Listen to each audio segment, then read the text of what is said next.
Welcome back. I'm Dr. Timothy Conwell, and this is part 2 of our two-part series on the tracts of the central nervous system. In part 1, we followed the descending motor pathways, how the brain commands movement. Today we run the system in the opposite direction, the ascending sensory tracts, how the body reports back to the brain.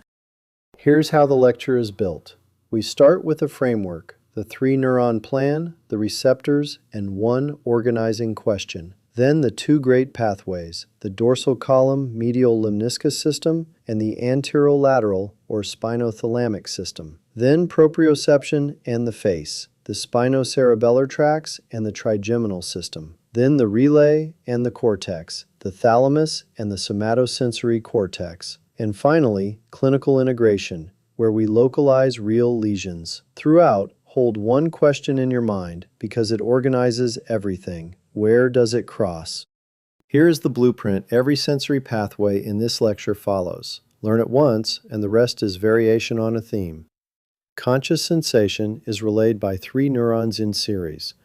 The first-order neuron, with its cell body in the dorsal root ganglion. The second-order neuron, which decussates, it crosses, and ascends to the thalamus. And the third-order neuron, which runs from thalamus to cortex. That extrathalamic relay is the key difference from the 2-neuron motor system you learned in part 1. Now the organizing question on the right. Where does the second-order neuron cross?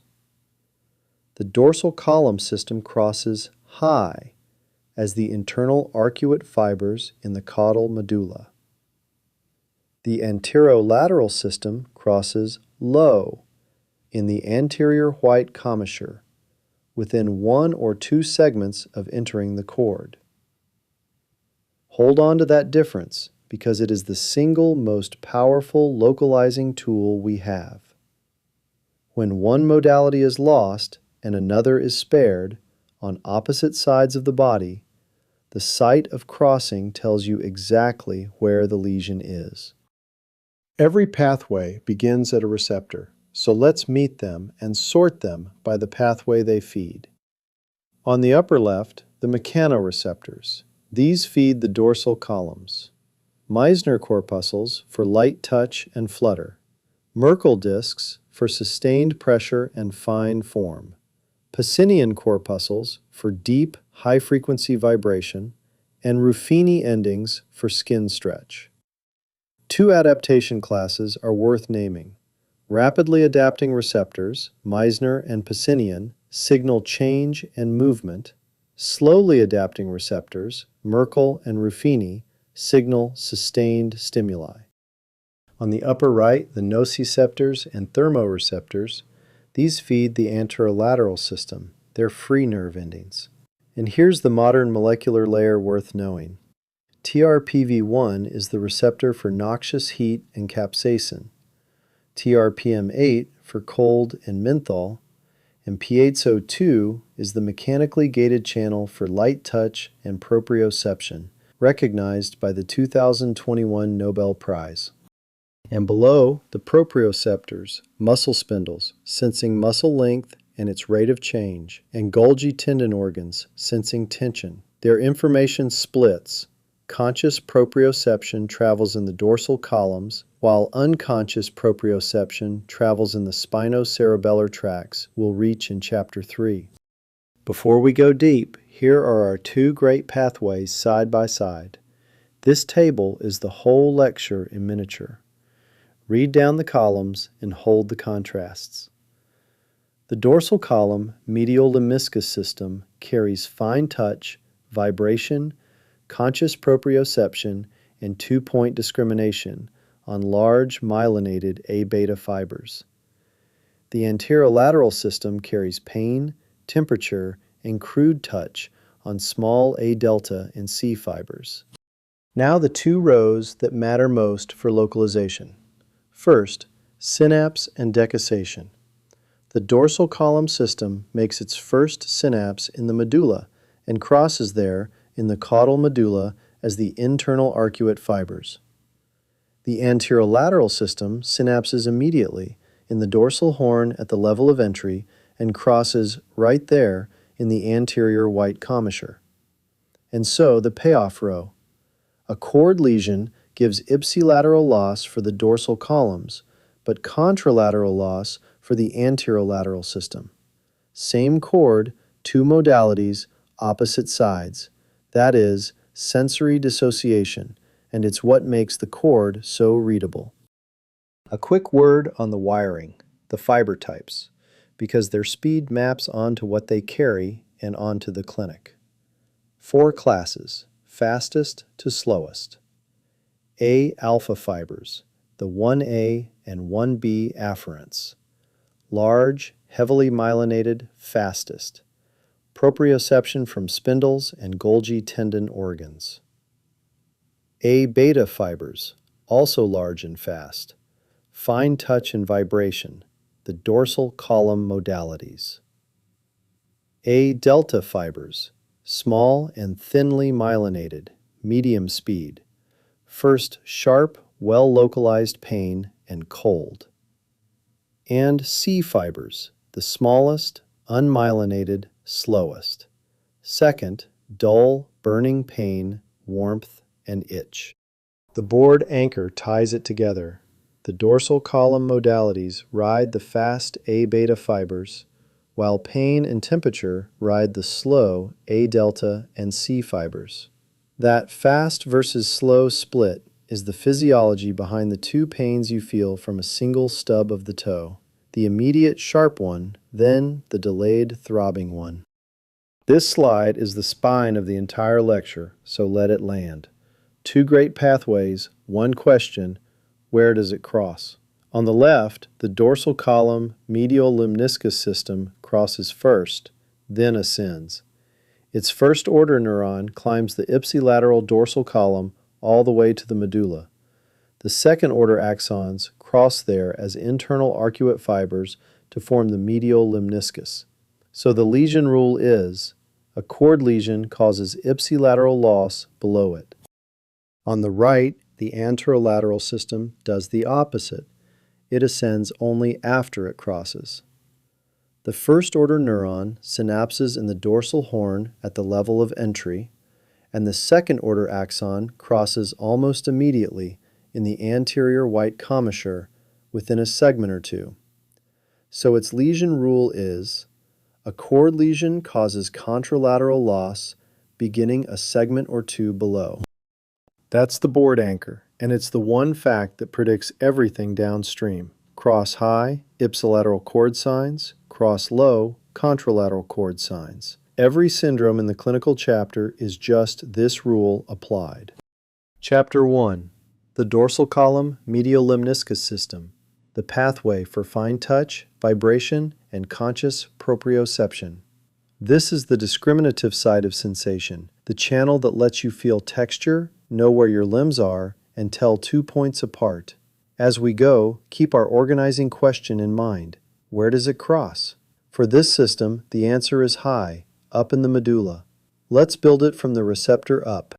Here's what I want you to be able to do by the end of this chapter. First, trace the 3-neuron chain from a mechanoreceptor in the skin through the dorsal root ganglion, up the dorsal columns and the medial lemniscus to the thalamus and the cortex. Second, localize the decussation. Pinpoint where this pathway crosses as the internal arcuate fibers in the caudal medulla. Third, apply the T6 rule. Separate fasciculus gracilis, the lower body, medial, from fasciculus cuneatus, the upper body, lateral, along with their nuclei. And fourth, the payoff. Predict the deficit. Reason from a dorsal column lesion straight to loss of vibration and proprioception, sensory ataxia, and a positive Wallenberg. Notice that every objective moves in the same direction, from anatomy to the bedside. That's how we'll work the whole chapter.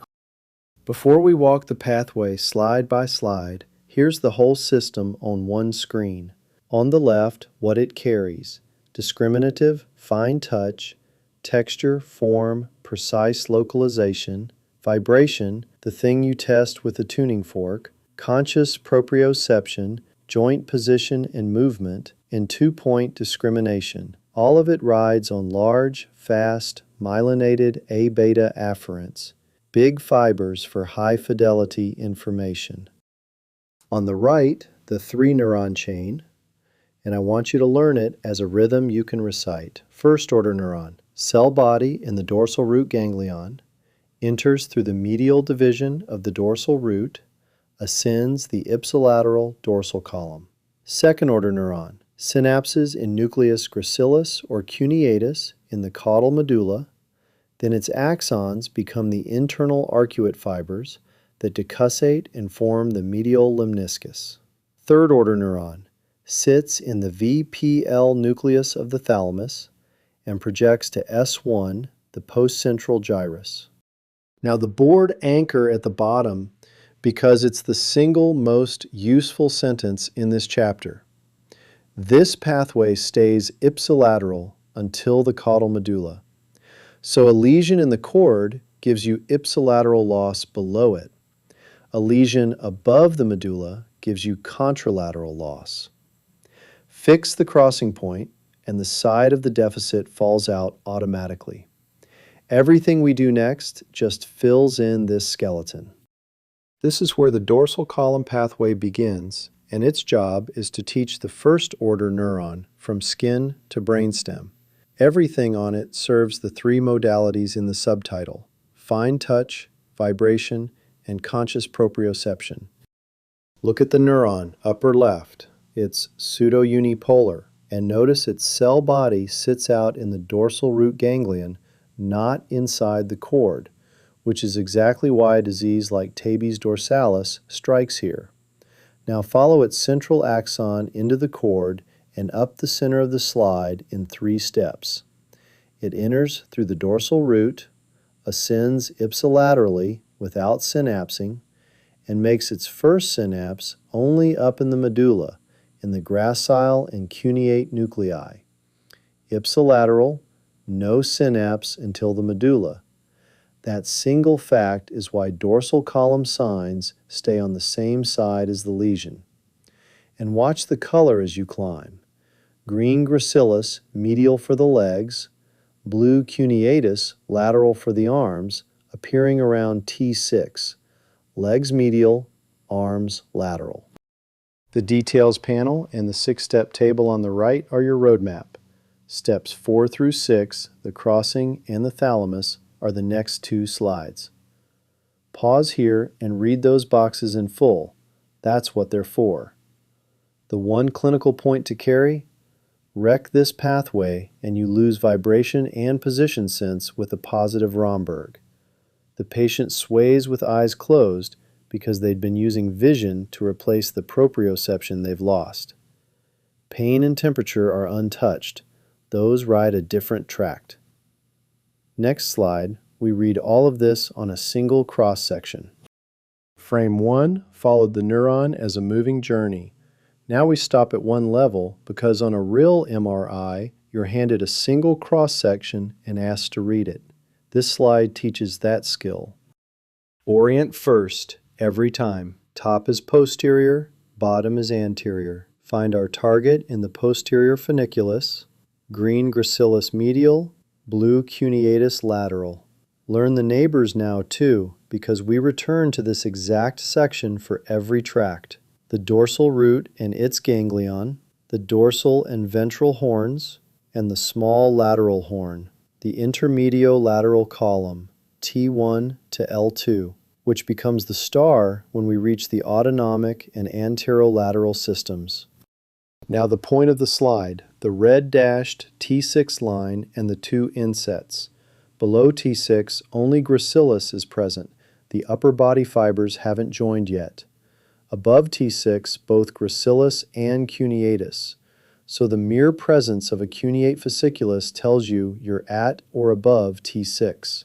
Reason it, don't memorize it. Clinically, this lets you go from picture to deficit. Strike the dorsal columns and you predict ipsilateral loss of vibration and position sense below the level, with sensory ataxia and a positive Romberg. Medial gracilis for the legs, lateral cuneatus for the arms. Next, the neuron reaches the medulla, hands off to the second-order neuron, and we watch it cross.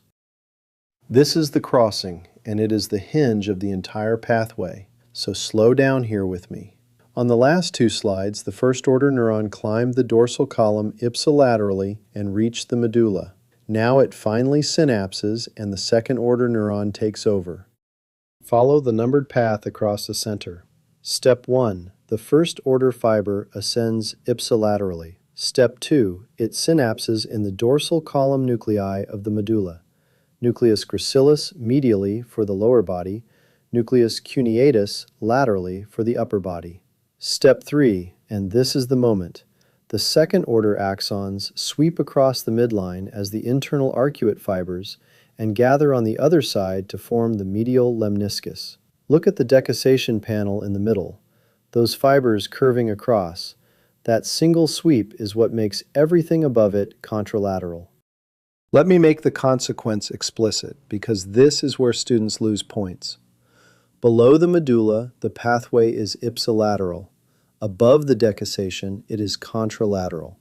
So a dorsal column lesion in the cord causes ipsilateral loss of fine touch, vibration, and proprioception.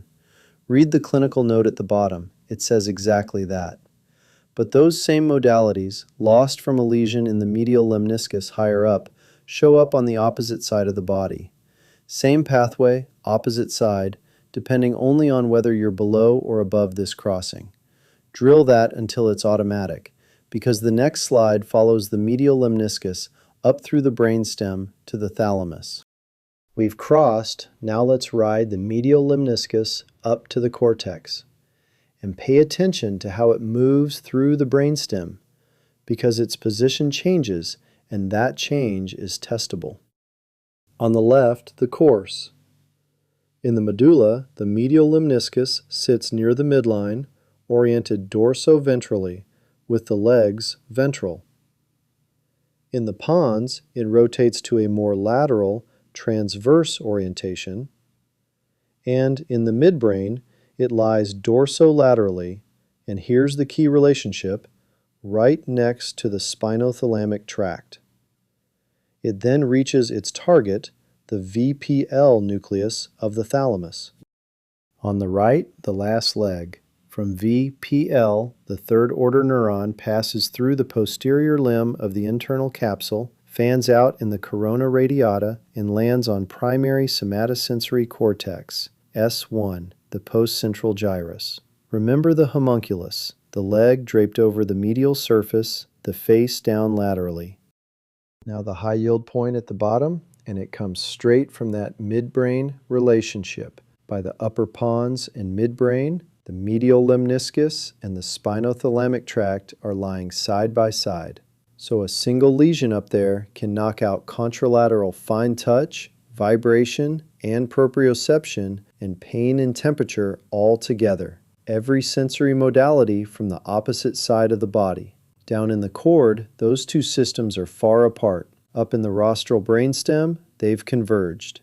That convergence is the whole reason a small brainstem stroke can produce such a dense, complete sensory loss. Now we cache the anatomy in at the bedside. This is the slide that turns the pathway into a patient. Start on the left, the deficits, and notice they're all predictable from what the dorsal columns carry.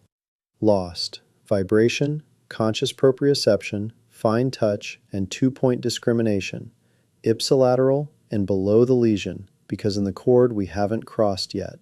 From that proprioceptive loss come the signs. Sensory ataxia, a clumsy, high-stepping gait, because the patient can't feel where their feet are. The Wallenberg sign, steady with the eyes open, but they sway or fall when the eyes close. And pseudoathetosis, slow, writhing movements of the outstretched fingers when the eyes are shut, because without position sense, the hand drifts and can't correct itself. On the right, where these pathways fail, the classic causes. B12 deficiency, subacute combined degeneration, which hits the dorsal columns and the lateral corticospinal tracts together. Tabes dorsalis, the neurosyphilis that attacks the dorsal columns and roots. Friedreich ataxia, which takes the dorsal columns, spinocerebellar, and corticospinal tracts. And rarely, a posterior spinal artery infarct. Now the exam trap at the bottom, and this is the one I most want you to carry out of this chapter. The Romberg sign tests proprioception, not cerebellar function. Reason it this way. A patient stays upright using three inputs: vision, the vestibular system, and proprioception. Take away proprioception, as in a dorsal column lesion, and they can still stand with the eyes open because vision compensates. Close the eyes, remove vision, and they fall. That's a positive Romberg. A cerebellar patient, by contrast, is unsteady with the eyes open or closed. Closing the eyes changes little. So Romberg positive means dorsal column or vestibular, not cerebellum. That one distinction separates two whole families of unsteady patients, and it is tested constantly. Here's the entire dorsal column story on one grid. This is your screenshot slide. I won't read every cell. Pause and let it consolidate. But look down the two columns and hold the contrast. Fasciculus gracilis, lower limb and lower trunk, present at every level of the cord, sitting medial, relaying in nucleus gracilis, graceful legs, medial. Fasciculus cuneatus, upper limb and upper trunk, present only at T6 and above, sitting lateral, relaying in nucleus cuneatus. The high-yield line at the bottom is the T6 rule one more time. Below T6, gracilis only. At T6 and above, cuneatus joins it laterally. If you can rebuild this table from memory, you can read the dorsal columns on any cross-section. Next, we leave the discriminative system and cross to the other great pathway, pain and temperature. Chapter 2, the Anterolateral or Spinothalamic system, the pathway for pain, temperature, and crude touch. If the dorsal columns were the discriminative senses, these are the protective senses, the ones that warn you. And our organizing question has a new answer here. This system crosses low in the cord within one or two segments of where it enters. Watch for three landmarks as we go: Lissauer's tract, the anterior white commissure, and the crossing delay they produce. 4 objectives for this chapter. First, trace the anterolateral pathway from the dorsal root ganglion into the dorsal horn, across the anterior white commissure, and up the contralateral cord to VPL, the cortex, and the insula. Second, explain the crossing delay. Why fibers ascend 1 to 2 segments in Lissauer's tract before they synapse and cross, so that the deficit begins below the lesion. Third, separate the divisions: lateral spinothalamic for pain and temperature, anterior spinothalamic for crude touch, plus the spinoreticular and spinomesencephalic branches. And fourth, the payoff: predict dissociated loss. Understand why central cord and anterolateral lesions knock out pain and temperature while sparing the dorsal column modalities entirely. Here's the anterolateral system on one screen. On the left, what it carries: pain, both the sharp, fast pain of A delta fibers and the dull, burning pain of C fibers, plus temperature, warm and cold, and crude, non-discriminative touch and pressure. It also carries itch, tickle, and sexual sensation, all on those small, slow fibers. On the right, the 3-neuron chain, notice how it differs from the dorsal columns. The first-order neuron enters through the lateral division of the dorsal root and ascends or descends 1 to 2 segments in Lissauer's tract. The second-order neuron is the key difference. It sits in the dorsal horn, and it crosses almost immediately in the anterior white commissure, then ascends in the contralateral anterolateral column. The third-order neuron projects from VPL to S1, and, importantly, collaterals reach the insula and cingulate, which give pain its unpleasant emotional dimension. The board anchor. This system crosses at the level of entry, give or take 1 or 2 segments. So a cord lesion produces contralateral pain and temperature loss beginning 1 to 2 segments below the lesion. This is the anterolateral pathway drawn out in full. Trace it with me from bottom to top. Start at the peripheral receptor. A nociceptor, thermoreceptor, or crude touch receptor is activated. Its first-order fiber enters the dorsal horn and synapses right there in the substantia gelatinosa and nucleus proprius. No long ipsilateral climb like the dorsal columns. Now the defining move. Follow the second-order axon as it crosses the midline in the anterior white commissure and gathers in the contralateral anterolateral funiculus. Compare that to the dorsal column figure. There, the first-order neuron rode all the way to the medulla before crossing. Here, we cross almost at the door.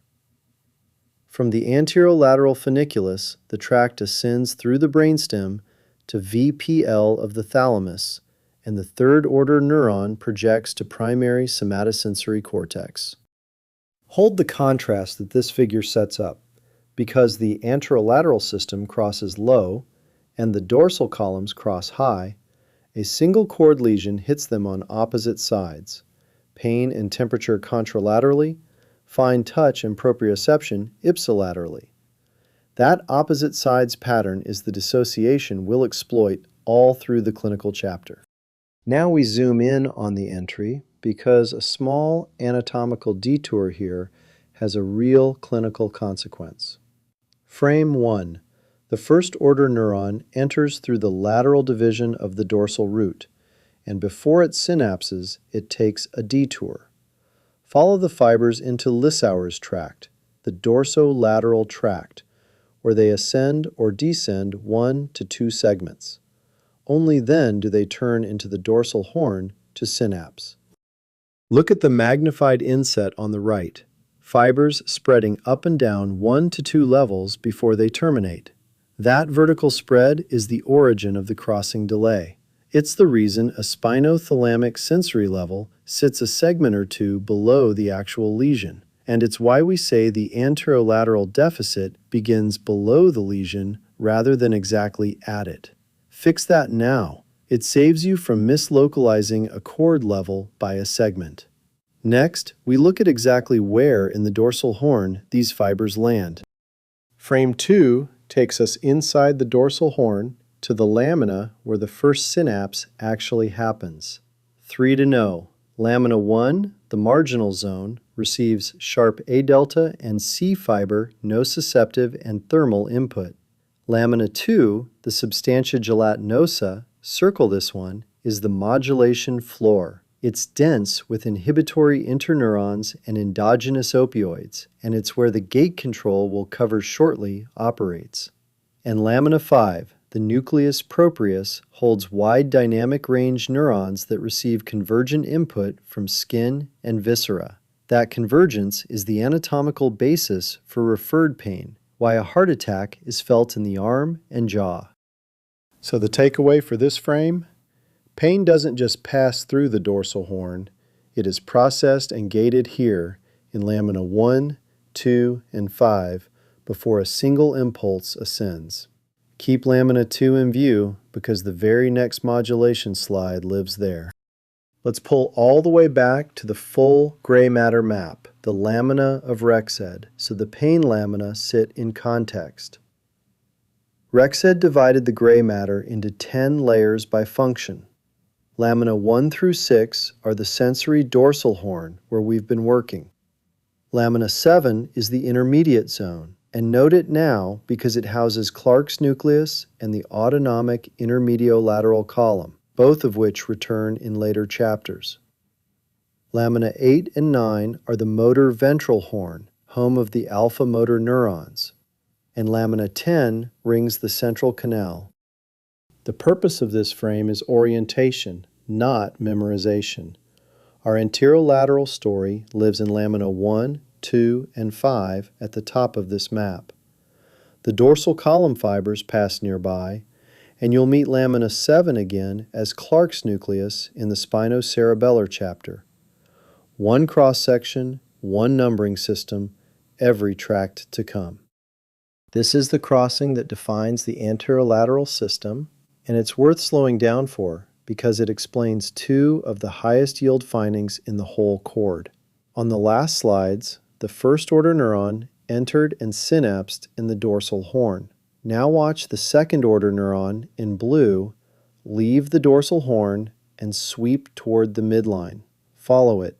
It crosses anterior to the central canal, through the anterior white commissure, that's the star, and then, in red, turns upward on the opposite side, ascending in the contralateral anterolateral funiculus as the spinothalamic tract. From there, it climbs through the brainstem to VPL of the thalamus and on to S1. Contrast that with the dorsal columns, which rode all the way to the medulla before crossing. Here we cross almost at the door, within a segment or two of entry. And that gives the two clinical payoffs in the boxes at the bottom. First, the crossing delay. Because fibers ascend 1 to 2 segments in Lissauer's tract before they cross, the sensory level sits below the lesion, the detail that keeps you from mislocalizing by a segment. Second, the classic. Interrupt those crossing fibers in the center of the cord, a syrinx, and you get a bilateral, cape-like, dissociated loss of pain and temperature, with the dorsal columns untouched. That cape is the anterior white commissure being cut, right where you're looking. The anterolateral system isn't a single wire, it's a family of parallel pathways, and separating them explains a lot of clinical behavior. On the left, the classic divisions. The lateral spinothalamic tract carries pain and temperature. The anterior spinothalamic tract carries crude touch and pressure. And here's a clinical note worth holding. Crude touch is carried by both this system and the dorsal columns, so an isolated anterolateral lesion rarely abolishes touch. The dorsal columns compensate. That's why touch is the unreliable modality for localization, and pain and temperature are the reliable ones. On the right, the pathways that go beyond the thalamus and give pain its other dimensions. The spinoreticular tract feeds the reticular formation and the arousal system. This is what wakes you and holds your attention on pain. The spinomesencephalic tract runs to the periaqueductal gray and engages descending analgesia, the brain's own brake on pain, which sets up the next slide.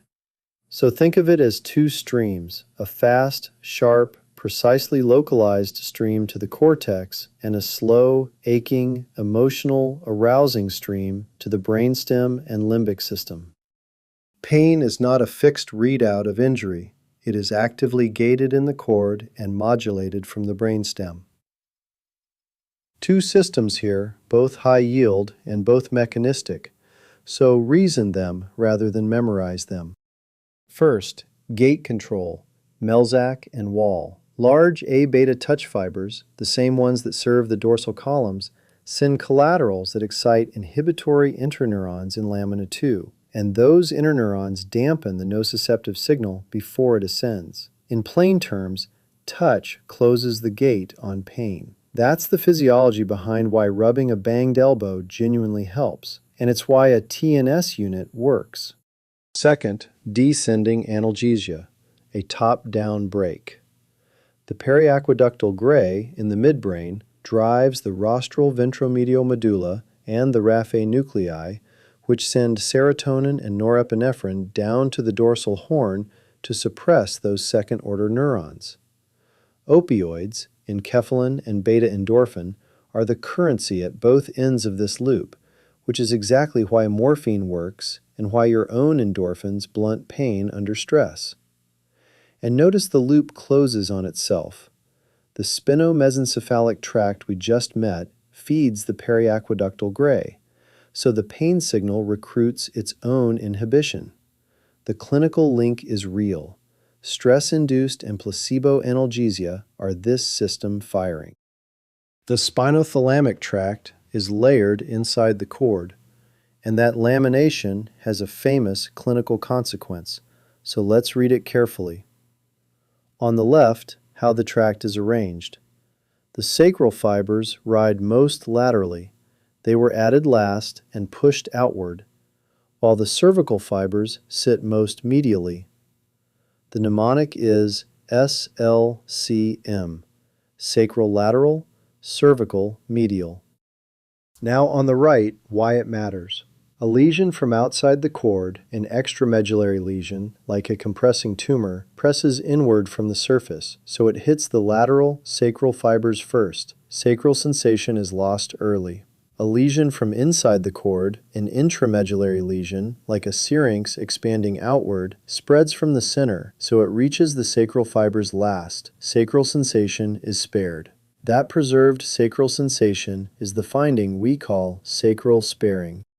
So here is the exam trap, and it's a favorite: sacral sparing points to an intramedullary lesion. An extramedullary compressive lesion tends to take out the sacral dermatomes early. That single observation can tell you whether a cord lesion is growing from inside or squeezing from outside. Now we take the anterolateral system to the bedside. This is where its signature pattern earns its keep. On the left, 3 patterns of loss you should recognize on sight. A cord hemisection, Brown-Séquard, gives contralateral pain and temperature loss beginning 1 to 2 segments below the lesion. A central cord lesion, or a syrinx, interrupts the crossing fibers in the anterior white commissure and produces a bilateral, segmental, cape-like loss of pain and temperature, with the dorsal column spared. And an anterior spinal artery infarct takes out the anterior 2/3 of the cord, giving bilateral pain and temperature loss plus motor loss, again with the dorsal column spared. On the right, how you test it: pinprick for sharp versus dull, and a cold tuning fork or test tube for temperature. And here's the move that clinches it: compare. If pain and temperature are gone, but vibration and position sense are intact, you have dissociated sensory loss. That's the high yield point, so let me state it plainly. Dissociated loss, pain and temperature gone while vibration and proprioception are preserved, is the anterolateral system's fingerprint, and it localizes the problem to the cord.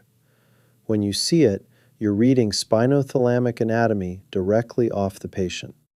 Here's the head-to-head: dorsal columns versus anterolateral on one grid, and it's a screenshot slide. I won't read every row. Pause and let the contrast set. The two systems carry different modalities: fine touch, vibration, and proprioception on one side, pain, temperature, and crude touch on the other. But the row that does the clinical work is where they cross. The dorsal columns cross high in the caudal medulla after a long ipsilateral ascent, so a cord lesion gives ipsilateral signs. The anterolateral system crosses low in the anterior white commissure, within 1 to 2 segments of entry, so a cord lesion gives contralateral signs. Same modalities, opposite crossing rules, opposite sides of loss. If you hold only one idea from this chapter, hold that, because it's what turns a confusing sensory exam into a precise localization. Next chapter, we leave conscious sensation entirely for the unconscious proprioception of the spinocerebellar tracts. Chapter 3. The spinocerebellar tracts, unconscious proprioception. These are the pathways your cerebellum uses to know, moment to moment, where your body is in space, and you never feel any of it. It never reaches consciousness, it silently tunes your movement. There are 4 of them, and they are the fastest conducting pathways in the entire nervous system. Let one question guide us here. No matter how each tract travels, how does it end up feeding the cerebellum on the same side as the limb it came from? 4 objectives for this chapter. First, define unconscious proprioception, the muscle, spindle, and Golgi tendon information that never reaches awareness but constantly tunes movement.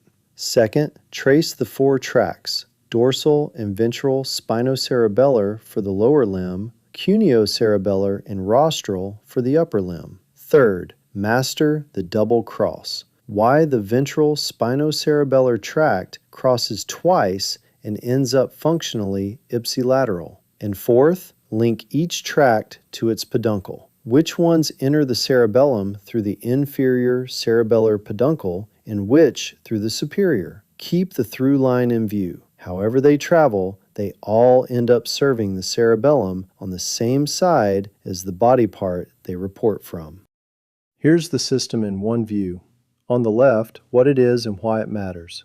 The source is proprioceptors, muscle spindles and Golgi tendon organs, with some joint and touch receptors. The destination is the key difference from everything else in this lecture: the cerebellum, not the cortex. This information never becomes conscious. You don't feel it. Your cerebellum simply uses it. And these are the fastest conducting pathways in the body because coordination needs real-time feedback with no delay. On the right, the 4 tracts. Learn them as 2 pairs. 2 serve the lower limb. The dorsal spinocerebellar, uncrossed, entering through the inferior cerebellar peduncle, and the ventral spinocerebellar, the double crosser, entering through the superior cerebellar peduncle. 2 serve the upper limb, the cuneocerebellar, the upper limb partner of the dorsal tract, and the rostral spinocerebellar, the upper limb partner of the ventral. So the whole chapter reduces to a simple grid: a lower limb tract and its upper limb partner, an uncrossed pathway, and a double-crossed one. Let's trace the dorsal spinocerebellar tract from end to end. It's the cleanest of the 4. Start at the bottom: proprioceptors in the lower limb, muscle spindles and Golgi tendon organs feed a first-order neuron in the dorsal root ganglion. That fiber enters the cord and synapses in Clark's nucleus. From there, the second-order axon ascends, and here's the defining feature. It ascends uncrossed, on the same side, in the dorsal spinocerebellar tract within the lateral funiculus. It enters the cerebellum through the inferior cerebellar peduncle and terminates in the ipsilateral vermis and intermediate zone. Notice what did not happen. No decussation. This tract never crosses. And that gives you the single most important clinical fact for the entire cerebellar system. Because the information stays ipsilateral, cerebellar signs appear on the same side as the lesion. A patient with a right-sided cerebellar problem is clumsy on the right, not the left. Hold that. The next 2 frames zoom in on the nucleus and then on that uncrossed course. Let's focus on Clark's nucleus itself because it defines where this tract can even operate. Clark's nucleus, also called the nucleus dorsalis, sits in lamina 7 at the base of the dorsal horn, and it has a limited vertical extent. It exists only from about C8 down to L2 or L3, with its heaviest representation around L1 to L2. That limited range explains a classic detail. Proprioceptive fibers entering below L2 have no local Clark's nucleus to synapse in, so they first ascend in the fasciculus gracilis until they reach it, then synapse. Look at the cross-sectional location and the mossy fiber terminals reaching the cerebellar cortex. The message of this frame is that the dorsal spinocerebellar tract has a defined home in the cord, a specific nucleus over a specific range, not a synapse at every level. This frame makes one point unmistakable. The dorsal spinocerebellar tract is uncrossed from beginning to end. Follow the color. The second-order axon leaves Clark's nucleus, ascends in the ipsilateral lateral funiculus, joins the inferior cerebellar peduncle, and terminates in the ipsilateral cerebellum. Information from the right lower limb reaches the right cerebellum. That is the anatomical reason cerebellar signs are ipsilateral to the lesion, the most useful single fact this tract gives you. Hold it next to the ventral tract we're about to meet, which reaches the very same ipsilateral destination, but by a completely different double-crossing route. This is the tract that earns its nickname, the double cross, so follow the route carefully, because the payoff is one clean idea. Start in panel A, in the cord. A proprioceptor in the lower limb feeds a first-order neuron in the dorsal root ganglion, which synapses on spinal border cells, not Clark's nucleus. Those spinal border cells are the origin of the ventral spinocerebellar tract. Now the first cross. The second-order axon decussates in the anterior white commissure, within a segment or two of entry, and then ascends contralaterally in the ventral spinocerebellar tract, out in the ventrolateral funiculus. Panel B just carries it upward, contralaterally, through the medulla and pons, all the way to the midbrain. Then panel C delivers the second cross. The tract enters the cerebellum through the superior cerebellar peduncle, and once inside, it crosses back. Two crossings, one in the cord, one in the cerebellum, and they cancel. So the net result, in the box at the bottom, is ipsilateral. Lower limb information ends up in the cerebellum on the same side it came from. Here's how to keep it straight against the dorsal tract from the last few slides, and the contrast box lays it out. The dorsal spinocerebellar tract comes from Clark's nucleus, never crosses, and enters through the inferior peduncle. The ventral tract comes from spinal border cells, crosses twice, and enters through the superior peduncle. Two different routes, but notice they reach the very same place. And that's the real lesson of this whole chapter. No matter the path, every spinocerebellar tract ends up ipsilateral, which is exactly why cerebellar signs show up on the same side as the lesion. Now the two upper limb tracts, which complete the set. The cuneocerebellar tract is simply the upper limb equivalent of the dorsal spinocerebellar tract. Its fibers enter above C8 where there is no Clark's nucleus, so they relay instead in the accessory cuneate nucleus, sometimes called the external or lateral cuneate, then ascend uncrossed and enter through the inferior cerebellar peduncle. The rostral spinocerebellar tract is the upper limb equivalent of the ventral spinocerebellar tract, largely uncrossed, entering through both the inferior and superior peduncles. So the pattern completes cleanly. For every lower limb tract, there is an upper limb partner. Dorsal pairs with cuneocerebellar, ventral pairs with rostral. Same jobs, different body region. Here's the whole spinocerebellar set on one grid, a screenshot slide. I won't read every cell. Pause and let the pattern settle. 4 tracts, 2 regions, and a mix of crossing rules. Dorsal and cuneocerebellar uncrossed, ventral double-crossed. But look at the high yield line at the bottom, because it collapses all of that into one fact. No matter how they get there, uncrossed or crossed and then crossed back, every spinocerebellar tract ends up in the ipsilateral cerebellar hemisphere. That is why cerebellar signs are always ipsilateral to the lesion. Carry that one sentence and the 4-tract detail becomes just the supporting evidence. Next, we turn to the face, the trigeminal system. Chapter 4. The trigeminal sensory system, sensation of the face. Everything so far has been about the body, carried by the spinal cord.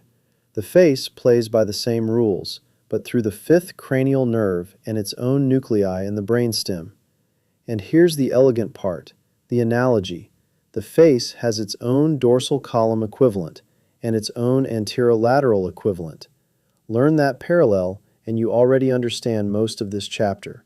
3 nuclei, 2 thalamic destinations, and the crossed face pattern. Let's build it. 4 objectives.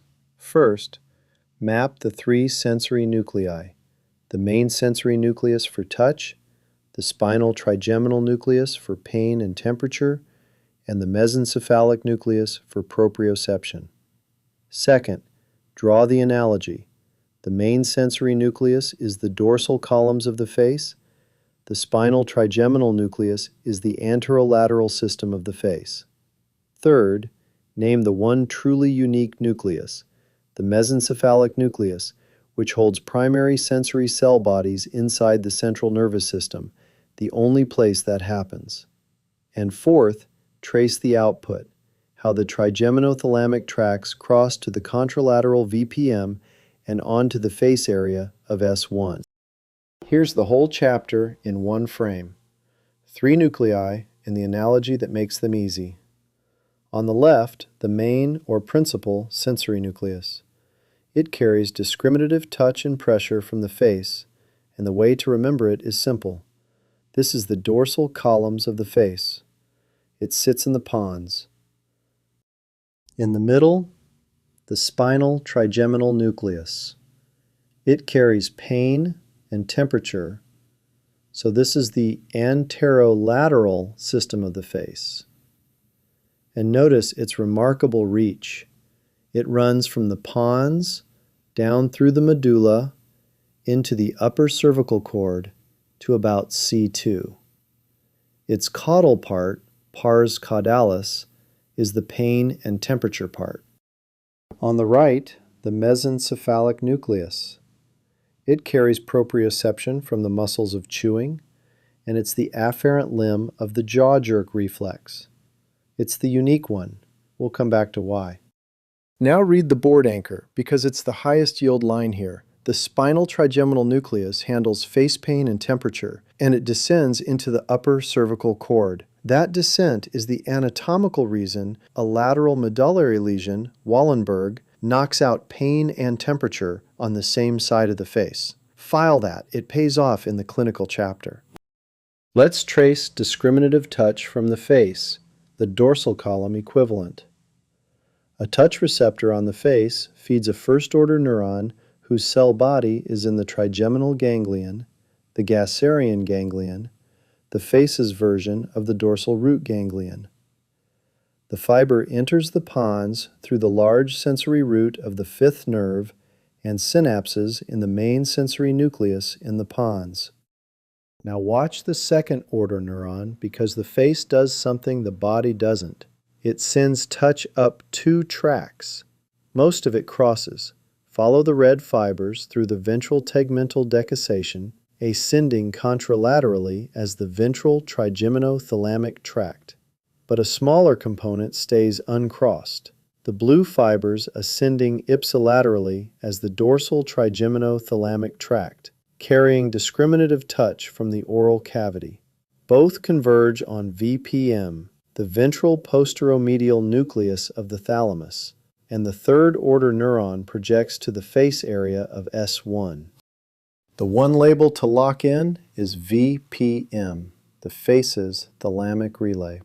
Body goes to VPL, face goes to VPM. The M is for face. That pairing comes back on every thalamus question. Now the pain and temperature pathway for the face, the anterolateral equivalent, and this one has a twist worth slowing down for. A nociceptor or thermoreceptor on the face feeds a first-order neuron in the trigeminal ganglion. It enters the pons, but watch what it does next. Instead of synapsing right away, it descends, following the blue fibers down the spinal tract of the fifth nerve, all the way into the caudal medulla and upper cervical cord, to pars caudalis. Only there does it synapse. Then the second-order neuron crosses. The red fibers decussate in the medulla and ascend contralaterally as the ventral trigeminothalamic tract, the trigeminal lemniscus, to VPM and on to cortex. Here's why that descent matters. Read the high yield line. Because face pain and temperature fibers ride all the way down into the medulla before they cross, a lesion of the lateral medulla catches them on the way down, on the same side. That is the anatomical basis for the crossed pattern of Wallenberg syndrome, ipsilateral face, contralateral body. When you meet that split in the clinical chapter, this descending spinal tract is the reason.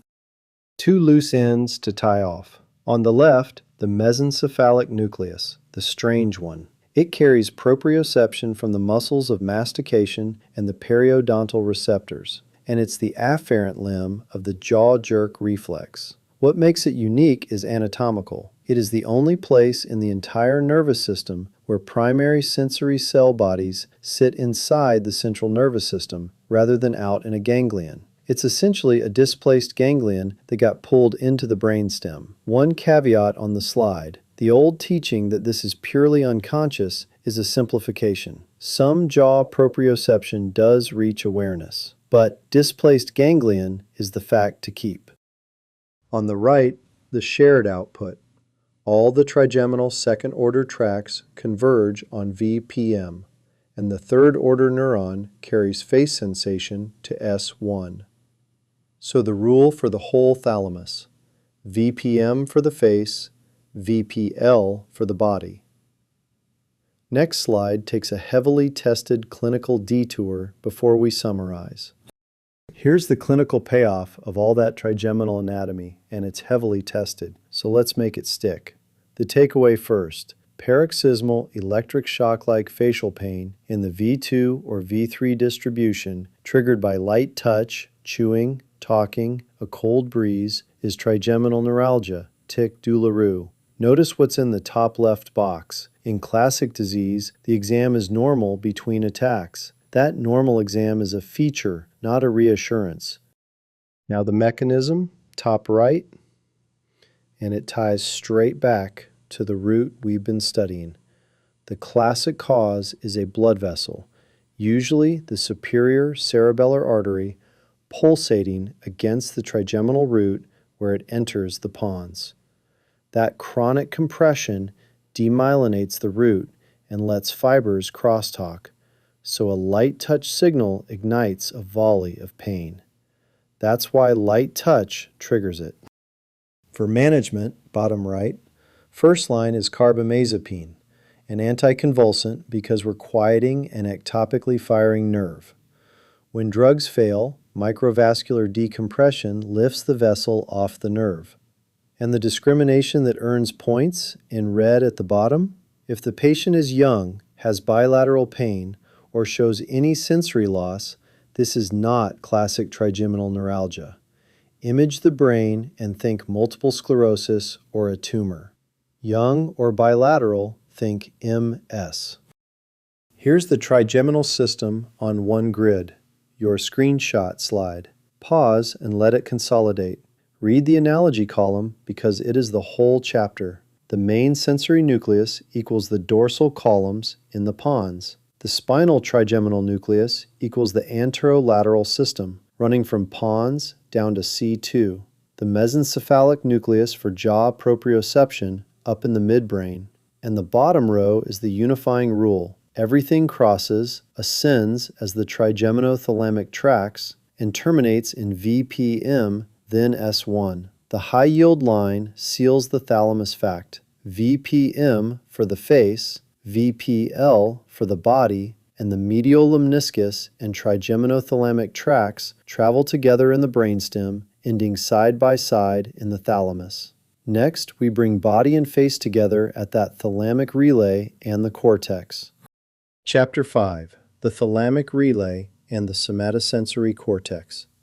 Every pathway we've built, the dorsal columns, the anterolateral system, the face, converges here on the third-order neuron. Two thalamic nuclei receive them, VPL for the body, VPM for the face. From there, it's one short hop to the post-central gyrus, where sensation finally becomes conscious. Two nuclei, one cortex, and a set of lesions that look very different depending on whether they strike the thalamus or the cortex. Let's finish the pathway. 4 objectives. First, locate the relay nuclei, VPL for the body, VPM for the face, and their cortical projections.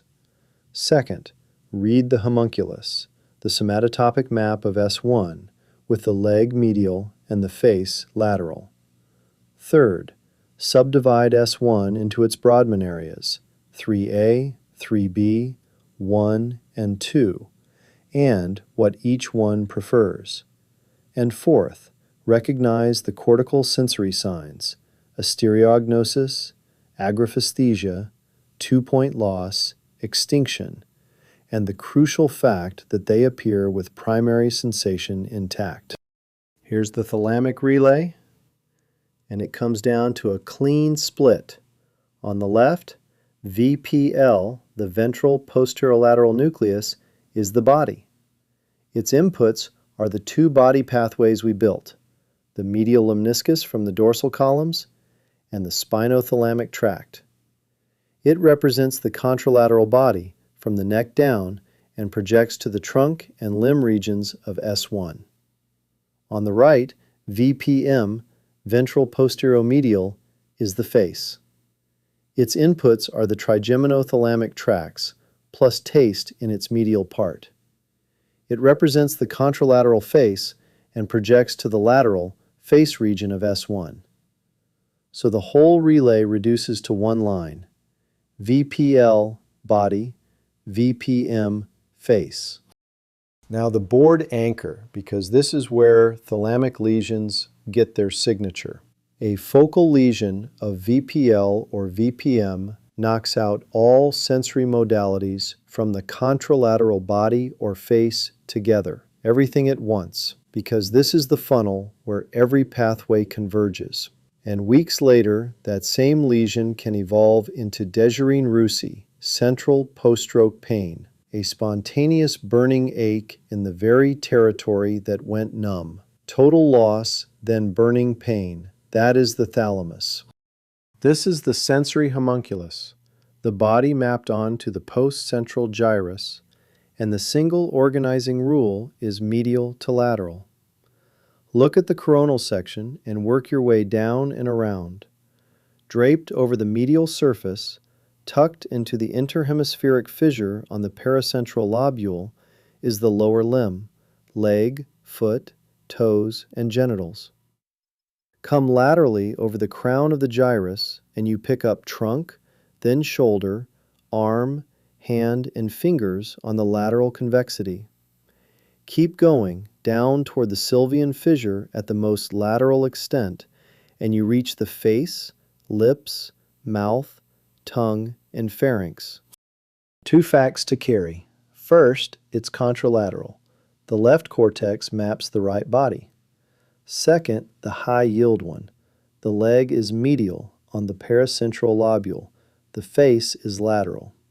That medial leg placement is exactly why an anterior cerebral artery stroke, which feeds the medial surface, causes a contralateral deficit in the leg, while a middle cerebral artery stroke takes the face and hand. The homunculus is how you predict which body part a cortical lesion will strike. Let's open up S1 itself, because it isn't one strip, it's four laid front to back. Area 3A takes proprioception from muscle spindles. Area 3B is the core cutaneous strip, texture and fine touch, the primary receiving area. That's the one to remember as primary. Area 1 adds texture and rapidly adapting touch, and Area 2 handles size, shape, and joint position, where the information starts to become stereognosis, the ability to know an object by feel. Now the organization on the right. S1 is built in columns, vertical units of one modality and one location, the functional unit of cortex. And there's a hierarchy. S1 passes to S2, then to posterior parietal association cortex, areas 5 and 7, where touch, position, and vision are bound together into a body schema, your brain's running model of where your body is and what it's holding. Hold the high yield line. Area 3B is the core receiving strip. Area 2 integrates towards stereognosis, and damage downstream in the parietal cortex produces cortical sensory signs, while primary sensation stays intact. That last point sets up the next slide. Here's what a cortical parietal lesion actually looks like, and it's strikingly different from a thalamic one. On the left, the parietal signs. Astereognosis. The patient can't identify an object by touch alone. A key in the hand registers as something, but they can't tell you it's a key. Agraphesthesia. They can't recognize a number traced on the skin. Loss of two-point discrimination with poor tactile localization. And extinction. Touch both sides at once, and they miss the one on the affected side. Now the rule that ties it together, on the right, and it's the crux of the chapter. The primary modalities, pain, touch, temperature, vibration, are relatively preserved. The deficit is not in detecting the stimulus, it's in interpreting and integrating it. The cortex doesn't feel for you, it makes sense of what's felt. And when the lesion sits in the right, non-dominant parietal lobe, you get hemi-neglect. The patient ignores the entire left side of the world. So the high-yield contrast to burn in. A cortical lesion leaves primary sensation intact, but wrecks discrimination and integration. Astereognosis, agraphesthesia, extinction. A thalamic lesion, by contrast, takes out primary sensation itself. Detection versus interpretation. That single distinction separates cortex from thalamus. Here's the relaying cortex on one grid, a screenshot slide.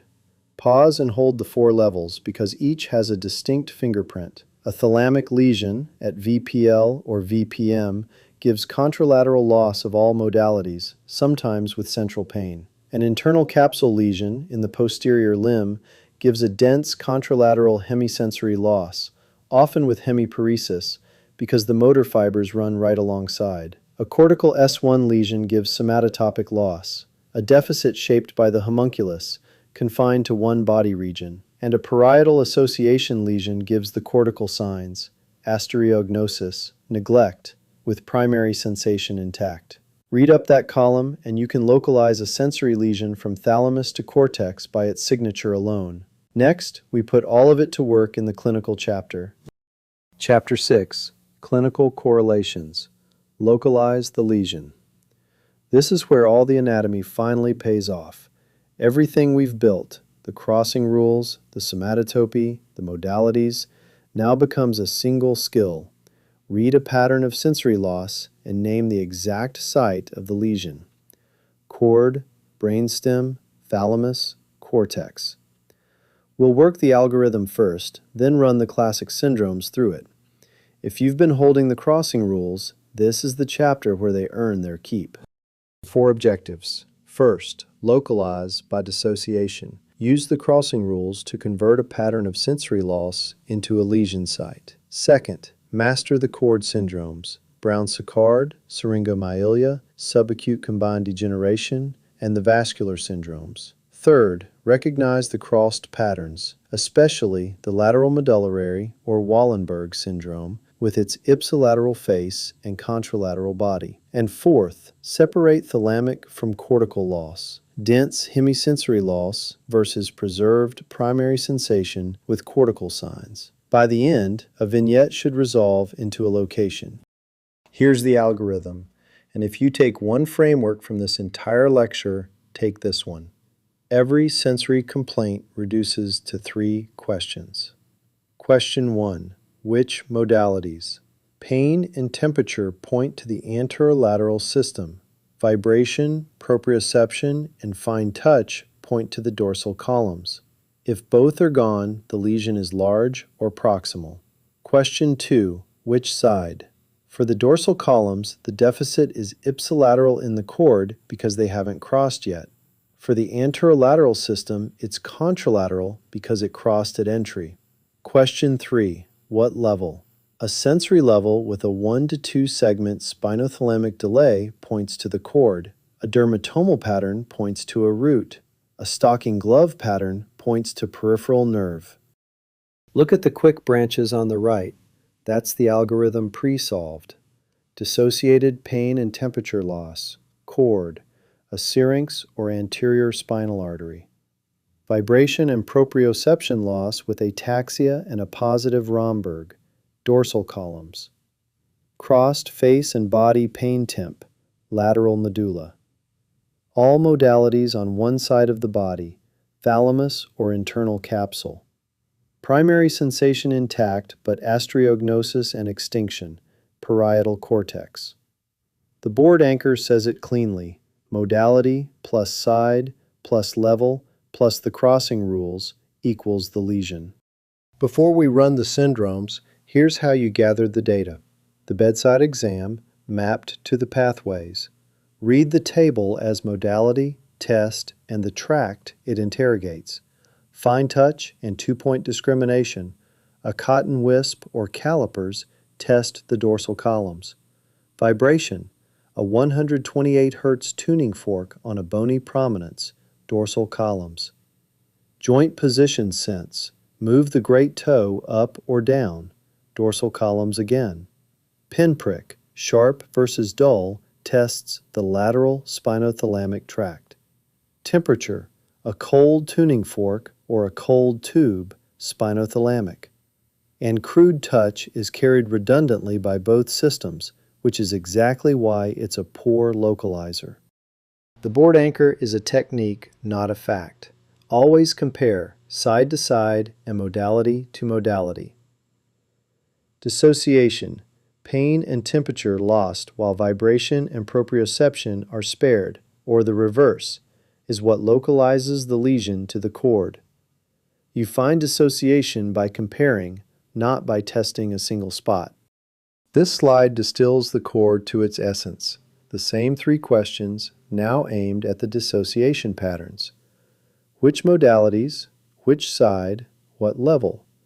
And the dissociation patterns on the right are the payoff. Loss of pain and temperature with touch spared points to the anterolateral system or a central cord lesion. Loss of vibration and proprioception with pain spared points to the dorsal columns. And the classic combination, ipsilateral vibration loss with contralateral pain loss, is a cord hemisection, Brown-Séquard, which is our next slide. The board anchor is the mantra for the whole chapter. Dissociated sensory loss localizes to the spinal cord. Name the modality, name the side, name the level, and the crossing rules do the rest. Everything that follows is just this principle applied to named syndromes. Brown-Séquard syndrome, a hemisection of the cord, is the purest test of the crossing rules. So let's read it structure by structure. Picture a lesion cutting the right half of the cord and go tract by tract on the figure. First, the lateral corticospinal tract. It already crossed up in the medulla, so damage here gives ipsilateral weakness, an upper motor neuron pattern below the lesion on the same side. Second, the dorsal columns. They ascend ipsilaterally and haven't crossed yet, so you lose vibration, proprioception, and fine touch on the same side below the lesion. Third, the spinothalamic tract. It crossed within a segment or two of entering, so the fibers here carry pain and temperature from the opposite side, and damage gives contralateral pain and temperature loss beginning 1 to 2 segments below. So read the whole picture on the right. Ipsilateral motor and dorsal column loss, contralateral pain and temperature loss. And right at the level of the lesion, you often get ipsilateral lower motor neuron and segmental signs from the damaged root and ventral horn. That split, same side position sense gone, opposite side pain gone, is unmistakable once you've seen it, and it is nothing more than the crossing rules made visible. If you can build Brown-Séquard from the anatomy, you own this chapter. Syringomyelia shows what happens when a lesion attacks the crossing itself. Look at the figure. A fluid cavity, a syrinx, expands in the center of the cord, right where the second-order pain and temperature fibers are crossing the midline in the anterior white commissure. As it enlarges, it interrupts those crossing fibers at the levels it occupies. Now reason out the deficit. Don't memorize it. Because it hits the crossing fibers bilaterally, you lose pain and temperature on both sides, but only at the segments the cavity spans. Since a syrinx classically sits in the cervical cord, that produces the signature cape-like or suspended loss of pain and temperature across the shoulders and arms. And here's the key. The dorsal columns sit at the back of the cord, far from the central cavity, so vibration and proprioception are preserved.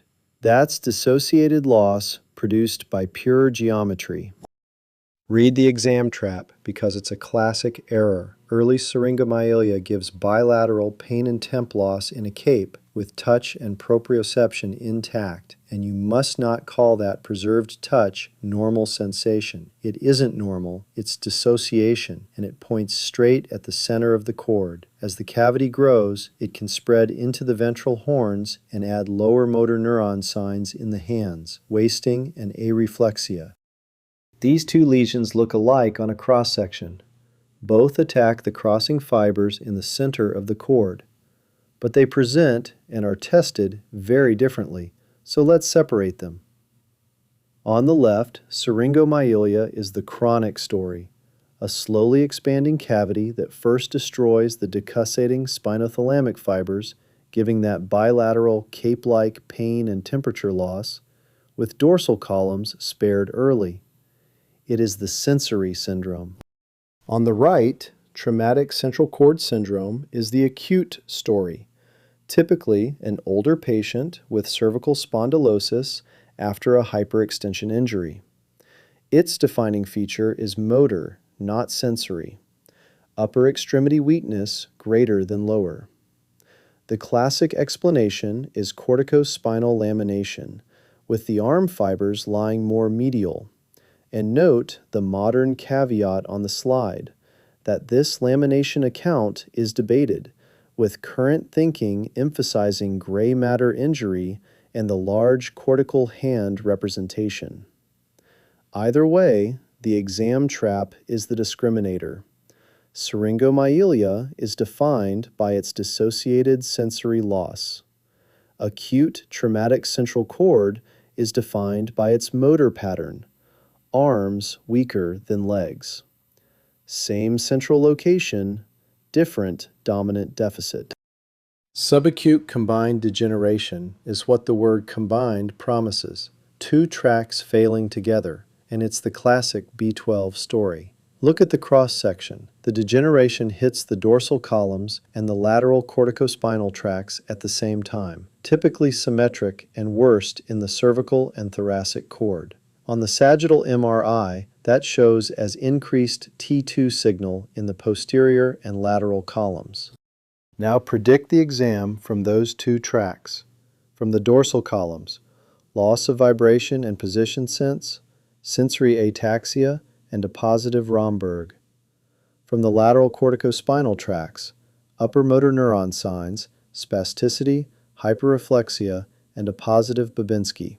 So you get the striking combination of a sensory ataxia with brisk reflexes and upgoing toes, lower limb proprioceptive loss, and upper motor neuron signs in the same patient. The high yield line ties it to action, B12, or copper. Deficiency hits the dorsal columns plus the lateral corticospinal tracts, sometimes with spinocerebellar involvement. Check a B12 level and treat early, because caught late, the deficits can become irreversible. This is one of the few sensory syndromes where the clock genuinely matters. Tabes dorsalis is the other great dorsal column disease, and it's tertiary neurosyphilis, a slow degeneration of the dorsal roots and dorsal columns.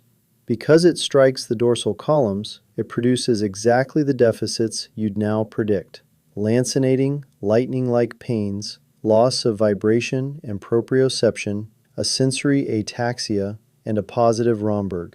And it carries a few classic named signs worth knowing: Argyll-Robertson pupils, which accommodate but do not react to light, areflexia, and Charcot joints, from painless, repetitive trauma to joints that can no longer feel themselves. On the right, the Wallenberg test stated precisely, because this is the disease that defines it. Stand the patient with feet together and compare eyes open to eyes closed. Positive means steady with the eyes open but falling when they close, and that is a proprioceptive, not a cerebellar sign.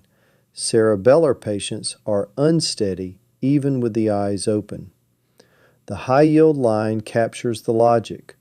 Romberg isolates the dorsal column proprioceptive channel by removing vision. A fall only when the eyes close is the sensory ataxia of dorsal column disease. The next slide shows exactly that in pictures. Here's the Romberg sign in one clear picture, the payoff of the point we planted back in Chapter 1. Read the two columns, because the whole value of the test lives in the contrast. On the left, a positive Romberg. With the eyes open, the patient is stable, but the moment the eyes close, they sway and fall. Why? Because standing upright needs at least 2 of 3 inputs: vision, proprioception, and the vestibular system shown along the bottom. This patient has lost proprioception from dorsal column disease or a large fiber neuropathy and had been quietly leaning on vision to stay upright. Take vision away and they fall. On the right, the crucial contrast, a patient who is already unsteady with the eyes open. That's cerebellar ataxia. Closing the eyes changes little because the problem was never a missing sensory input that vision could replace. So the Romberg does not isolate it. It was, in effect, positive before you began. Read the exam trap once more because it is relentlessly tested. The Romberg tests proprioception and vision's ability to compensate for its loss, not cerebellar function. A patient unsteady with the eyes open has failed before the test even starts. Localize a positive Romberg to the dorsal columns, the large fiber nerves, or the vestibular system, never the cerebellum. 2 blood supplies, 2 very different syndromes, and the dissociation you've learned predicts both. On the left, the anterior spinal artery supplies the anterior 2/3 of the cord. Occlude it and you lose everything in that territory. Bilateral pain and temperature from the spinothalamic tracts, motor power from the corticospinal tracts, and autonomic function, while vibration and proprioception are spared because the dorsal columns sit in the posterior third, fed by a different vessel. The shorthand is anterior spinal artery equals everything but the dorsal columns. Preserved vibration and position sense with lost pain, temperature, and power points straight to an anterior cord infarct.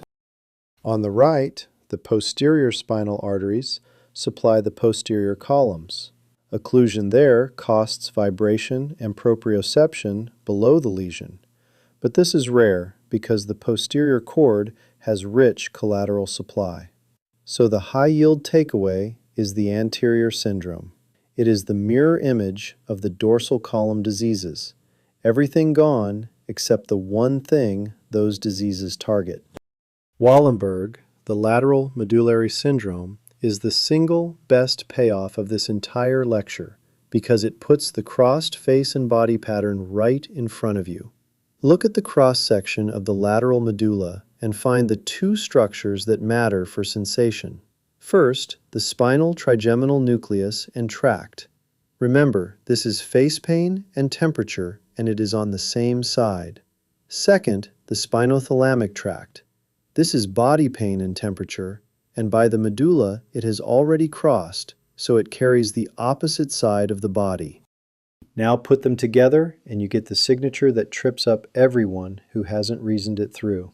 Ipsilateral face, contralateral body.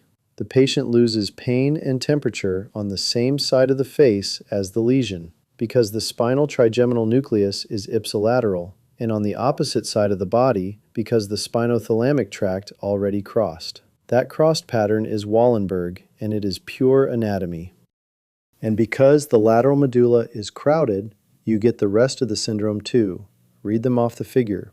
Horner syndrome, vertigo and nystagmus from the vestibular nuclei, dysphagia and hoarseness from the nucleus ambiguus, and ipsilateral limb ataxia from the inferior cerebellar peduncle. But the sensory board answer is the crossed pattern, same side face, opposite side body. Now up to the top of the neuraxis, where two lesions produce opposite kinds of sensory loss, and telling them apart is a favorite exam point. On the left, a thalamic VPL lesion. Acutely, it's a pure sensory stroke, a lacune that abolishes all modalities on the contralateral side, everything at once, because the thalamus is the funnel. Then, weeks later, it can convert to Dejerine-Roussy, central post-stroke pain, with spontaneous burning and allodynia in the numb territory. The mechanism is loss of the sensory relay plus disinhibited pain circuits. On the right, a cortical or parietal lesion is the opposite. Primary sensation is largely preserved, but interpretation fails. A stereognosis, a graphesthesia, 2-point loss, extinction, and a right parietal lesion adds left hemi-neglect. So the high-yield contrast. Dense contralateral loss of all modalities is thalamus. Preserved primary sensation with a stereognosis and extinction is cortex. That one comparison separates the two most rostral lesions. The next slide draws it. Here's that same contrast as a picture, and the body maps make it click. On the left, the thalamic syndrome. Trace the medial lemniscus and the spinothalamic tract converging on VPL and look at the body map. A dense hemi-body sensory loss, the entire contralateral side, face, arm, and leg together. That is the thalamus as the great convergence point. One small lacune, total contralateral loss. On the right, the cortical syndrome. The lesion sits on the post-central gyrus, and the body map is different, patchy and somatotopic, often hand or face predominant, following the homunculus rather than taking the whole half. And the deficits are the discriminative ones. The cortex can't interpret what the intact pathways still deliver.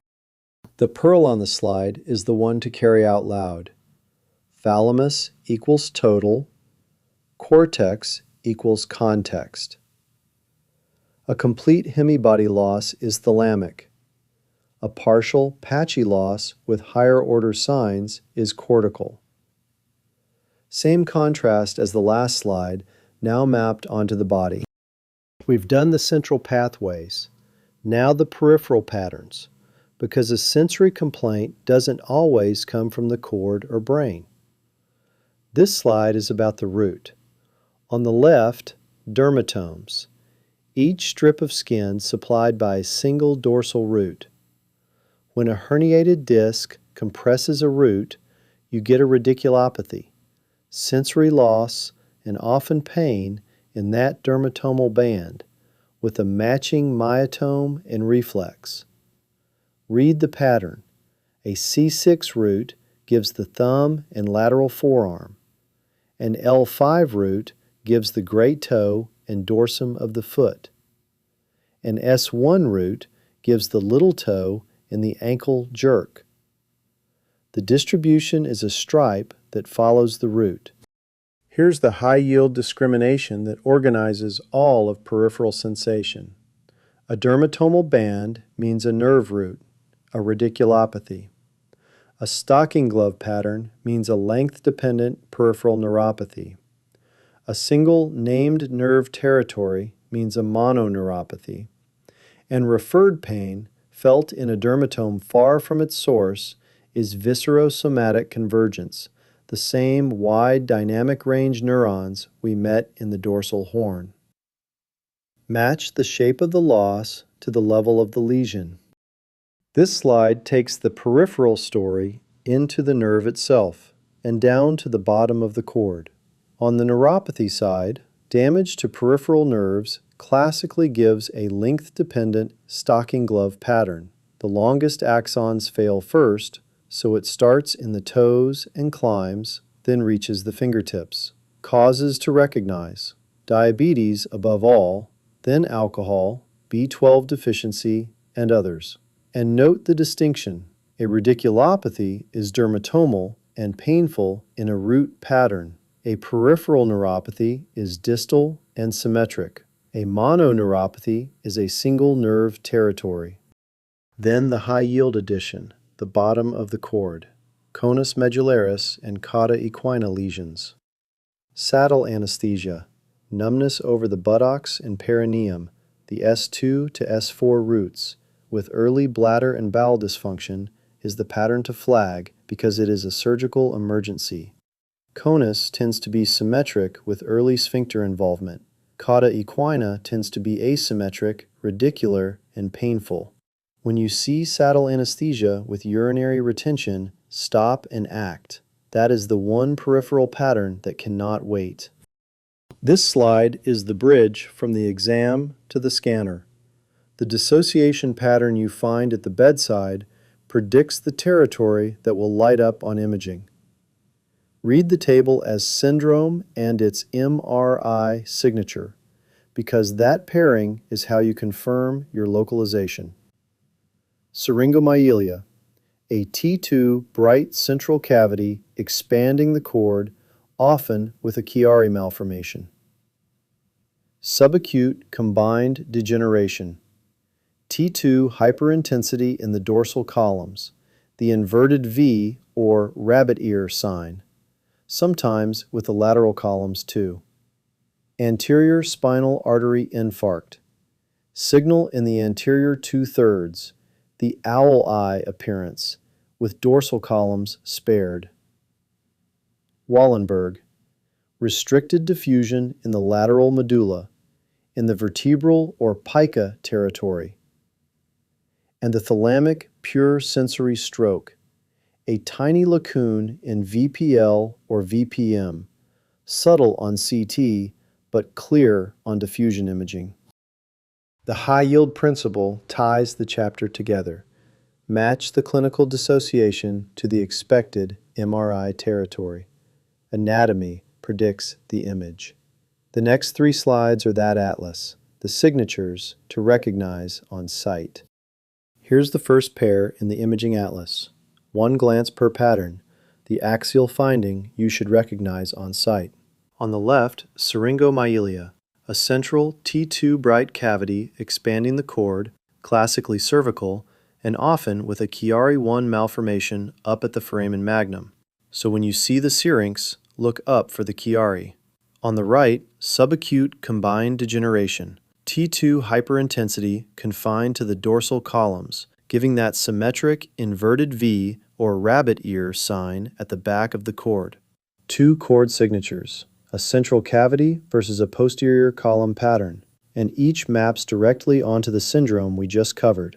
Pause and fix the shapes. These are recognize on-site images.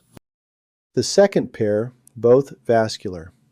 On the left, an anterior spinal artery infarct, bright signal in the anterior 2/3 of the cord on axial imaging, sparing the dorsal columns at the back, the classic owl eye appearance. Notice how the picture is the dissociation made visible. The dorsal columns stay dark, exactly the tracts the syndrome spares. On the right, Wallenberg, diffusion restriction in the lateral medulla, in the pica or vertebral territory, often with an accompanying cerebellar infarct. One is a cord pattern, one is a brainstem pattern, and each is the anatomy of its syndrome lit up. Pause and lock them in. The last one, the thalamic lacoon, a small focus of restricted diffusion in the ventral posterior thalamus in VPL or VPM. It can be genuinely subtle, often nearly invisible on CT, but bright on diffusion imaging. And yet that tiny lesion is what produces a dense, whole hemibody sensory loss, and later the burning pain of Dejerine-Roussy. Let that mismatch land. A lacoon you can barely see, causing the loss of an entire side. That is the thalamus as the funnel, and that closes the imaging atlas. You now have the exam pattern, the localization, and the picture for every major sensory syndrome. Next, we pull the whole lecture together. Chapter 7, Synthesis and Board Review, one system on one page. We've built every tract, every nucleus, every syndrome. Now we compress it into the tables, the crossing pearls, and the localization logic you can carry into an exam. And then you'll test yourself. This is the chapter that turns understanding into recall. Here is the entire ascending system on one page. 5 pathways, 4 columns. This is the Memorize Me table. Read down it once with me. Dorsal column, medial lemniscus, carries touch, vibration, and proprioception. Crosses in the caudal medulla, and its lesion signature is ipsilateral loss with sensory ataxia and a positive Romberg. The anterolateral tract carries pain, temperature, and crude touch, crosses in the cord, and gives contralateral dissociated loss. Spinocerebellar carries unconscious proprioception, is uncrossed or double-crossed, and gives ipsilateral limb incoordination. Trigeminal carries the face, crosses in the pons and medulla to VPM, and gives the crossed Wallenberg pattern. And the thalamus to cortex relay gives dense loss if it's the thalamus, cortical signs if it's the cortex. If you can rebuild this table from memory, you can localize almost any sensory vignette. And here's that same table turned back into anatomy, the whole ascending system as one master diagram. Use it to see what the table only lists. On the left, the pathways drawn from periphery to cortex. In the middle, the decussation and course, where each one crosses. On the right, the functions, the diseases, and the exact crossing site for every system. And along the bottom, the lesion body maps, ipsilateral dorsal column loss, contralateral spinothalamic loss, the crossed patterns. The 2 slides are deliberately the same content in 2 languages, the table to memorize, the diagram to understand. My advice? Reproduce the table from memory first, then come back to this figure and check yourself against it. When the table and the picture agree in your head, you know the system cold. Take a photograph of both. This table cuts the system a different way, by where each modality crosses, because the crossing site is what the exam is really testing. Read it. Fine touch and vibration, dorsal column, medial lemniscus, cross in the caudal medulla. Conscious proprioception, same pathway, same medullary crossing. Body pain and temperature, lateral spinothalamic, cross in the cord within 1 to 2 segments. Face pain and temperature, spinal trigeminal, cross in the pons and medulla on the way to VPM. And unconscious proprioception, spinocerebellar, uncrossed or double-crossed. The high yield line distills it to 2 crossing sites for the body. The dorsal columns cross high in the medulla. The spinothalamic crosses low in the cord. Hold those 2 levels, add the face crossing to VPM, and every site of lesion question falls into place. 4 decussation pearls, the crossings that generate every localization on the exam. 1. The dorsal columns cross in the medulla as the internal arcuate fibers forming the medial lemniscus, so a cord lesion gives ipsilateral loss. 2. The spinothalamic tract crosses in the cord in the anterior white commissure 1 to 2 segments up, so a cord lesion gives contralateral loss. 3. The ventral spinocerebellar tract double crosses, once in the cord, once back in the cerebellum, ending functionally ipsilateral. And 4. Face pain and temperature run in the spinal trigeminal nucleus, which descends into the medulla before crossing to VPM, which is exactly why a lateral medullary lesion takes out the same side face. 4 crossings, and from them you can derive every sensory syndrome we covered. Don't memorize the syndromes. Memorize these 4 crossings and rebuild the syndromes on demand. Here's the localization logic as a lookup table. If the vignette shows this, think that. Dissociated pain and temperature loss, think cord, a syrinx or anterior spinal artery, or the lateral medulla. Vibration and proprioception loss with ataxia and a positive Romberg, think dorsal columns, B12 or TABES. A crossed face and body pain temperature pattern, think lateral medulla, Wallenberg. All modalities lost on one side of the body, think thalamus, VPL, or the internal capsule. Preserved primary sensation with a stereognosis or extinction, think parietal cortex. In a dermatomal or stocking glove pattern, think root or peripheral nerve. The board anchor is the habit to build. Always ask three things: which modality, which side, what level. Those three answers, run through the crossing rules, convert almost any vignette into a lesion location. That is the whole method on one slide. Now test yourself. This is where the learning actually consolidates. 3 vignettes. I'll read each one, and then I want you to pause the video and work it out before the next slide gives you the answer. Reasoning it yourself and being briefly stuck is what builds durable recall, so genuinely pause. Question 1. A patient has loss of vibration and position sense in the right leg, weakness of the right leg, and loss of pain and temperature in the left leg, beginning 2 segments below the umbilicus. Where is the lesion? Question 2. A young adult has bilateral loss of pain and temperature over both shoulders and arms with preserved light touch and vibration. What is the lesion and which fibers are affected? Question 3. A patient with vertigo has decreased pinprick on the right face and the left body, plus a right-sided Horner and dysphagia. Name the syndrome and the vessel. Pause here, commit to an answer for each, and then continue for the work solutions. Let's work them through, and notice that each one is just the crossing rules applied. Answer 1. Right dorsal column and corticospinal loss with contralateral left spinothalamic loss beginning below the level, that's a right cord hemisection, Brown-Séquard, at roughly T8 to T10. The ipsilateral position sense and weakness with contralateral pain loss give it away. You reason that from the crossing rules alone. Answer 2.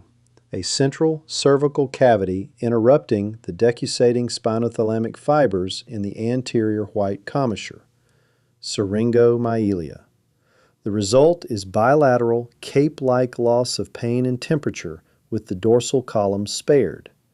Dissociated loss produced right at the crossing. Answer 3.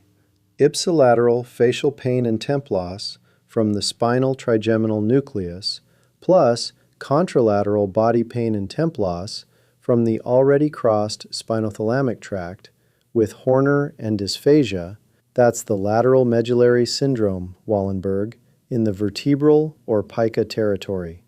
Same side face, opposite side body. 3 vignettes, 1 method, modality, side, level, crossing rules. If those came together for you, you have it. One last look at the master summary. The whole ascending system, origin to cortex, on a single canvas. Let your eye run the 3 panels, the origin in the cortex and its association areas, the decussation and course through the brainstem, and the pathways as they sit in the spinal cord, posterior and lateral views side by side. And read the key point at the bottom, because it is the lecture in one sentence. The dorsal columns carry the discriminative senses and cross in the medulla. The spinothalamic tracts carry the protective senses and cross in the cord. Discriminative crosses high, protective crosses low. Screenshot this, keep it where you study, and it will pull the whole system back for you in a glance. Chapter 8. References and Close. Further reading and your flashcards. A few words on where this material comes from and how to take it further, and then we'll finish. The anatomy and clinical correlations in this lecture rest on these standard texts: Blumenfeld's Neuroanatomy through Clinical Cases, Candel's Principles of Neuroscience, Potestas and Gartner, and Purvis's Neuroscience. If any pathway still feels shaky, these are where to deepen it. And a note on sources. Every diagram in this lecture will make more sense the second time you meet it in a good text. So use these to reinforce what you've seen here. Understanding first, then repetition is how this material becomes permanent. Before we close, let me leave you with 3 things. First, if this lecture reinforced the value of a rigorous, systematic approach to neurological localization, I want you to know about a resource that takes that approach much further. The clinical picture is a comprehensive clinical reference that carries you through the complete neuromusculoskeletal workup, the history, the physical examination, the neurological and orthopedic evaluation, and full documentation, including the narrative report and SOAP charting. It is the only text that takes you from examination findings all the way to a finished clinical record in a single, concise volume. Whether you're preparing for boards, entering your clinical rotations, or you simply want a reference that translates neuroscience into practice, it's available now on Amazon. The link is on your screen and in the description below. Second, put today's material to the test. This lecture includes a complimentary board preparation flashcard set, 50 board-style questions, each with a detailed explanation, available now at theclinicalpicture.com/lecture series. And here's my challenge. Don't just read the answers. Reason through each question first, and then reveal the explanation. That active recall is one of the most powerful ways to make this knowledge permanent. And third, this completes our 2-part series on the tracts of the central nervous system. In Part 1, we followed the descending motor pathways from cortex to muscle and learned to read a pattern of weakness. Today, in Part 2, we ran the circuit in reverse, from receptor to cortex, and learned to read a pattern of sensory loss.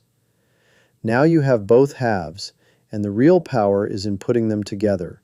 When you can localize from the motor findings and the sensory findings at once, you can answer the question every neurological examination is really asking: where is the lesion?